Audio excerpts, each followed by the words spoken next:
Morning, guys. It's 5:30 this morning. It's the 9th of June. I've just come along again to check, as I have done pretty much every day so far, just to make sure that the water's been on and check it's okay. Probably end up seeing it coming on in a couple of minutes or a minute or so.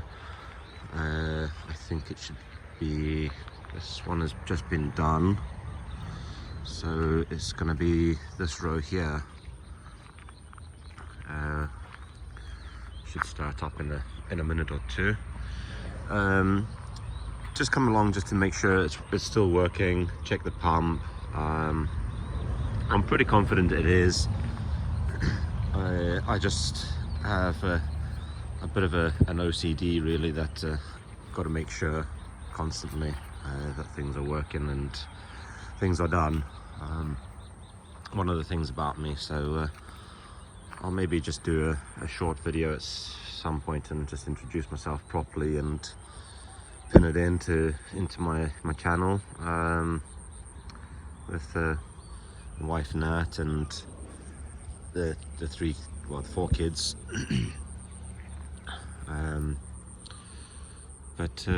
Yeah, it's just a quick one. It's nice and early. I like this time of day because it's quiet, and it's cool. There we go. I was just waiting for that one to come on. I knew it was about time, so that's it started. The pump is running pretty well now that I've adapted the pressure switch to it.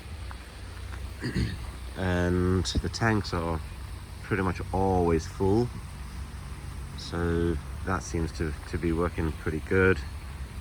I got a couple of safety things, well, one safety thing still to come to fit into the tank, so eventually that will turn up. It's taken quite a long time to arrive, and I probably could have got it in the town right away, but I decided to buy it online and wait for it to be delivered. But my buddy Brent has mentioned that the pressure switch that I fitted into the pump has the same sort of safety feature built into it. So now that that's running, I actually want to try and test it. It's where if there's no water, the switch turns the pump off. So you just go down here towards the tanks and give it a test, see if it works or not.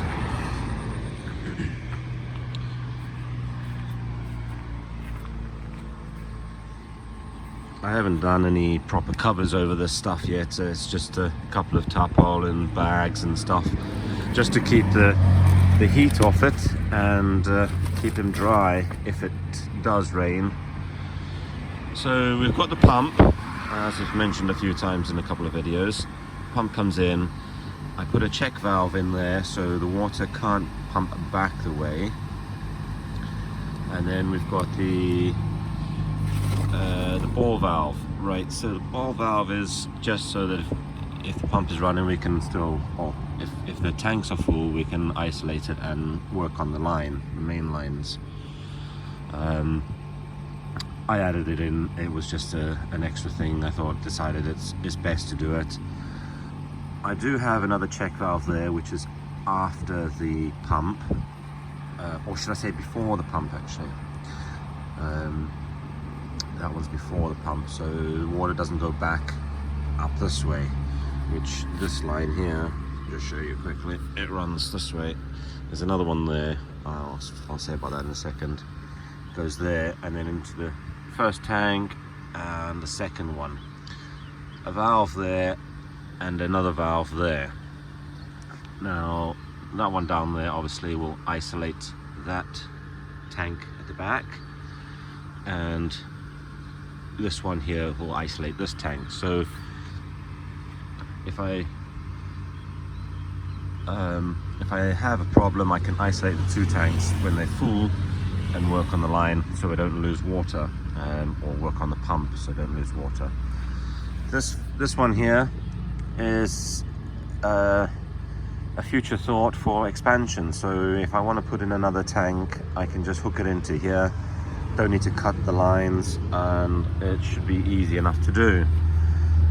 Ideally, the valve should have gone in the center there, just straight off the tank, but I was limited with space. So there's a post here, so limited with space, and it would stick out quite a fair bit more once you've got all the joints in. So I just did it a different way around, but it works okay. It works fine. So anyway, let's have a quick look. If I I'll go around this way a bit. We can see if it works or not. So this is our water supply. So assuming we have no water, the pump should automatically cut out from the pressure switch. So it's sitting at 1.5, 1.6 bar at the moment, as always. It's not a pressure pump, it's just a volume pump. So if we turn the valve off, and we see, right, and we don't have anything. So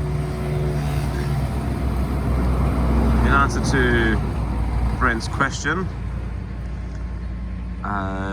it should have a safety feature built in. I shall let him know that it doesn't actually work that way, and you can check the video to make sure I did check it,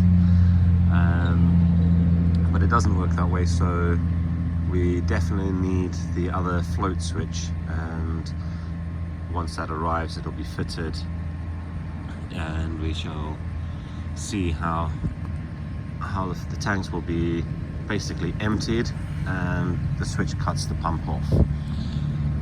It cuts the power, so it doesn't work. So that's the plan. Once it arrives, I'll do a video on how we've done it and to demonstrate it. So cover this up for now. Make sure it doesn't get too wet in the rain, if we ever get rain again. Certainly from the sprinklers. But yeah, we'll do another video, and we'll see exactly how that works. But at the moment, the pressure switch doesn't cut it out as we possibly thought it would do. Sprinklers are running again, the water's back flowing through it, so we're all happy. So guys, I'll probably do another video later on today, and I'll try and explain my situation here in Thailand, a bit about Nat, a bit about myself and the kids, and pin that to the channel so people can see and follow where we're going, where we've come from and where we're going to. Take it easy from there. So again, as always, the watch time hours are creeping up slowly. The subscribers are creeping up slowly as well, so thanks very much for that. Still quite a way off the target of 1,000 subscribers and 4,000 watched hours. So please subscribe, please share us, and please make some comments and give us a thumbs up or thumbs down, if you like us or if you don't. If you don't, tell me why, and I'll adjust it. But if you don't say anything, we won't know. But so thanks very much guys anyway, and subscribe. Cheers.